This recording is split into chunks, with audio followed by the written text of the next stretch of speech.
I could do nothing but walk. And then I saw me walking in front of myself. But it wasn't really me. Watch out. The gap in the door. It's a separate reality. The only me is me. Are you sure the only you is you?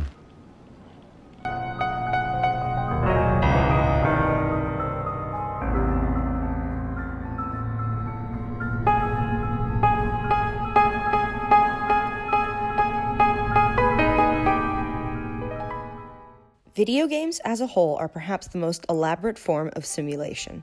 They craft detailed worlds where there are sets of rules based on how real-life societies operate. They imitate reality, even in the cases of genres like fantasy and science fiction, because they follow the functions of reality. Most never claim to be more than they are, a story. This is Jean Baudrillard's definition of a simulation, a process that imitates its referent, which in the case of video games would be the world we know. In modern entertainment, it is much more difficult to find works that could be considered a simulacra by Baudrillard's standards. Simulacrum are representations as opposed to imitations, grounded less in reality and more in interpretation. As Baudrillard says in his book, Simulacra and Simulation, simulacrum no longer have to be rational, since they are no longer measured against some idea or negative instance. They are nothing more than operational. In the past decade or so, there have been a rise of video games that function as simulacrum but disguise themselves as simulations, for the purpose of the story they were trying to tell and the points they were trying to make. They were able to do this by hiding their true nature behind the formulaic games that have come before them, and relying on the rules these games established, before revealing their true status as simulacrum based on the reference as the plot progresses. Like Baudrillard says, simulacrum are operational. In 2007, a game development team at Irrational Games released a game entitled BioShock, which would go down in history as one of the greatest games of all time. What makes the game so remarkable is not the compelling plot, the story of a man lost at sea who discovered a crumbling dystopian city hidden at the bottom of the ocean, nor the unique weapons and superpowers that made the game a blast to play, but because of one of the greatest plot twists in the history of the medium. This plot twist was when the game revealed itself to be, in Baudrillard's terms, a simulacrum that had led players to believe that it was a simulation all along. To break this down, before the twist, the game was presented and functioning like a simulation. It was modeled after games that came before it in every way, and though it was newer and more detailed than games of the past, did very little different in terms of video game mechanics. Prior to BioShock, when viewers sat down to play a story-based game, they had a general idea of the rules of playing. To progress the plot, a player must navigate their character through the world of the game and accomplish whatever goals the game set. If the game or its inhabitants told the player and their character to carry out a task, the player would do so without hesitation, because past games had proven this to be the path to success and had never given a reason for players to believe otherwise. Leading up to the twist, BioShock was simulating story-based games prior to itself and doing exactly this. When players learned of the playable character Jack's backstory, they accepted it at face value and continued to play. When a man named Atlas radioed the player and told him of the various tasks that he needed to perform in order to escape the sunken city, the obvious end goal of the game, players followed his every order without a second thought. And when Atlas asked Jack to kill the corrupt founder of the city, we as players gathered our weapons and superpowers and made our way directly to his office, like we had many times before in the variations of this story that we had played in other games.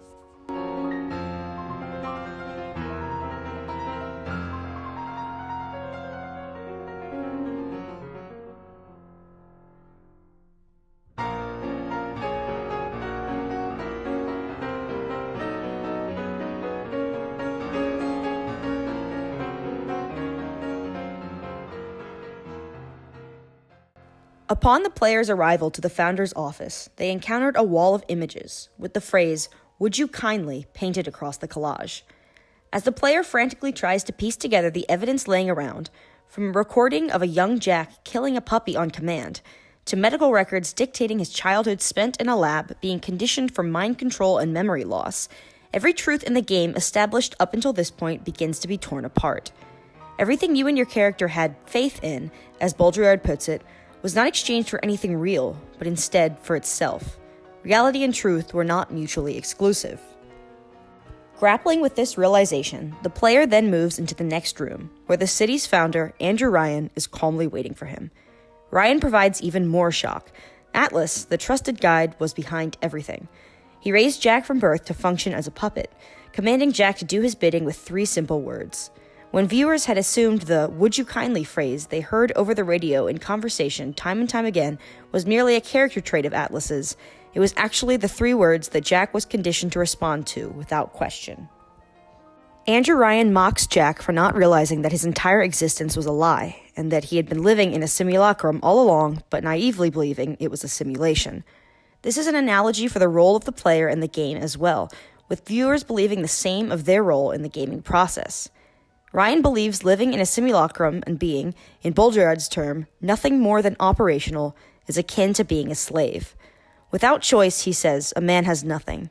Wanting to die in his own simulated city instead of at the hands of a man who has spent his whole life in a simulacrum, Ryan takes control of the simulation and orders Jack to kill him, with the phrase, "Would you kindly?"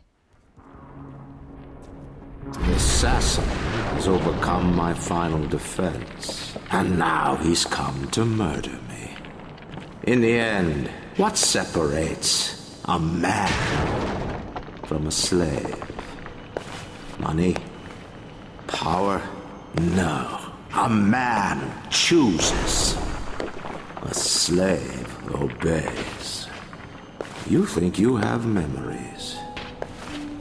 A farm. A family. An airplane.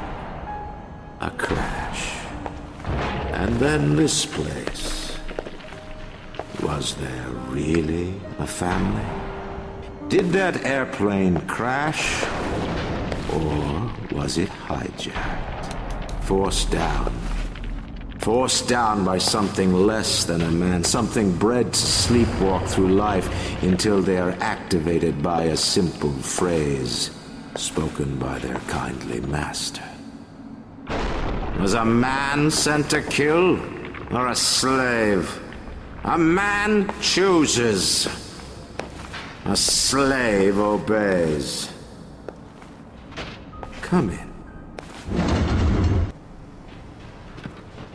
Stop, would you kindly? Would you kindly? Powerful phrase. Familiar phrase. Would you kindly? Would you kindly get this? Would you kindly find that? Would you kindly find that? Would you kindly find? Would you kindly get this? Would you kindly head to Ryan's office and kill the son of a bitch? Sit, would you kindly? Stand, would you kindly? Run! Stop! Turn. A man chooses. A slave obeys.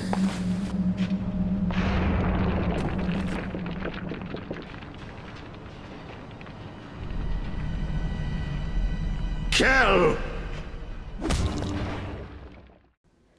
Upon release, BioShock was marveled at by gamers and media scholars alike. The fact that a video game, a form of entertainment usually associated with less than optimal graphics and controversies about violence, had the power to turn entertainment on its head by going against the conventional methods of creating simulations was a remarkable event in the history of media. BioShock opened the doors for games that would follow it to step outside the formulaic realms of simulations, and use the platform to have players question everything about their own world that they took for granted.